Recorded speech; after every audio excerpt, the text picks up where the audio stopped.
नुसता mobile mobile mobile. काय तुझ्या काय घरातला नोकर आहे काय मी? लग्न केलंय तर काय उपकार केला काय माझ्यावर? हा, हे काम तुम्ही करा, ते काम, भाजी मी आणायची, भाजी मी चिरायची, भांडे मी घासायचे, धुणं धुवायला लावती. हा, ना माझ्या आईच्या काळात केलं ना माझ्या आजीच्या काळात केलंय. सगळं आम्हीच करायचं. तू काय बसणार नुसती? हा, कामाला जाते काय उपकार करते काय?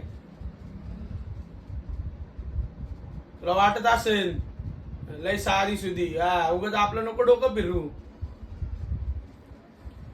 संध्याकाळी स्वयंपाक काय करायचं ते मला सांगून ठेव. मी आता भाजी घेऊन ये. काय? हा, ताव मारला का माझ्या बायकोनं उपास धरला. ताया ताकावरी ताव मारला का माझ्या